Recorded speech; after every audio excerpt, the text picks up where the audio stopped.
Hello, Lods. Good morning. Magandang umaga. Maganda ang blessing ko ngayon. Magang-maga kay gising ko lang. Dumating ang blessing, dumating yung pinsan ko mga kalod. Nabutan ako ng isda. Ayan, bininta niya 170.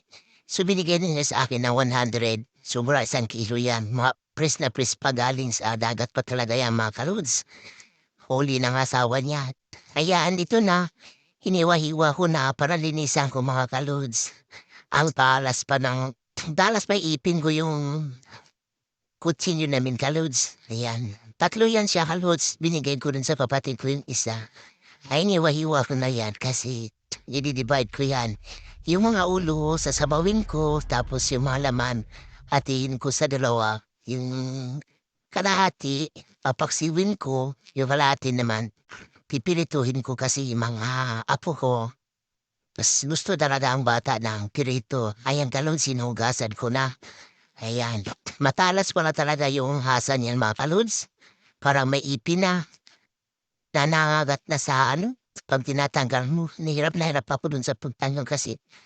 Malalaki yung hasang. Saka bukod sa malalaki mga kaluns, may parang mga ipin na yung hasang.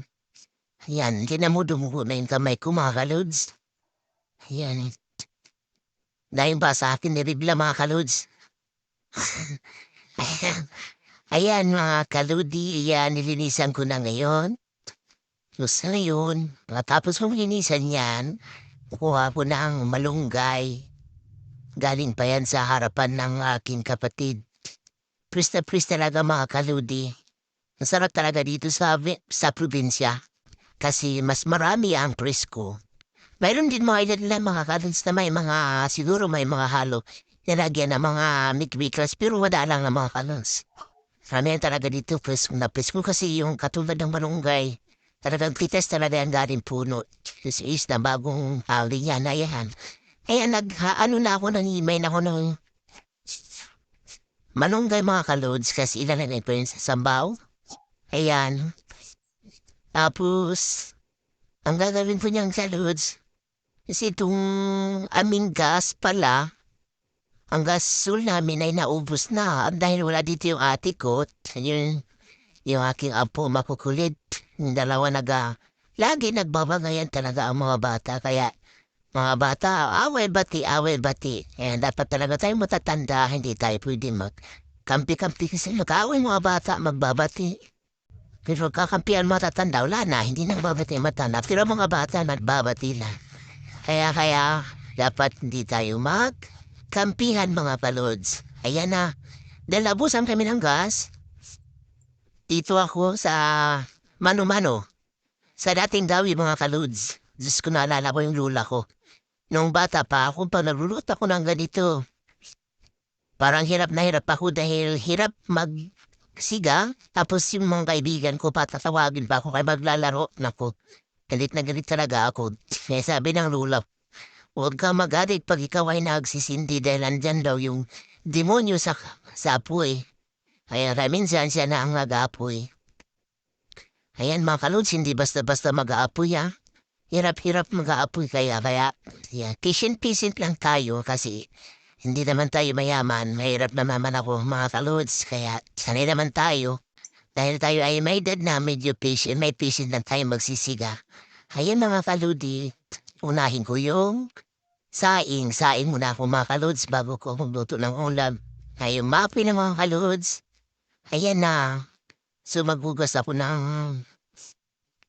bigas para isasalang ko na may ang kalods. Ayan ang buhay ng probinsya mga kalods. Hindi basta-basta pero masaya. Masaya kasi hindi nararanasan niya ng mga taga-syudad, lumaking syudad. Challenge kaya ang mahirap. Ganun talaga. Bago tayo makakain, bago tayo hirap unang-napin at hindi naranasan. May challenge kaya ang hirap. May challenge ang buhay ng mahirap mga kalods. Kaya yung mga kahoy na yan, hiningi ko ba yan sa isa kapatid kong iba, isa sa kabila kasi yung kahoy dito sa kapatid kong isa, medyo hindi tawag niyan, hindi ba patay sa amin pa, hindi pa masyado ano. Kaya huminga ako ng ilang piraso sa kabila para mayroon lang masigat.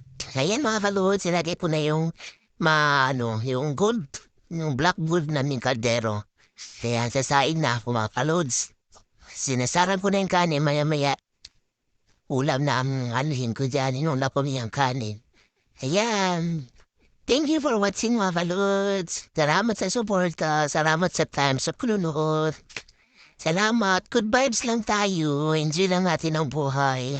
Kasi, alam mo naman, buhay, wala naman tayo. Hindi naman tayo magtatagal sa mundo. So, enjoy lang natin ang buhay kung anong mayroon tayo. Thank you for watching.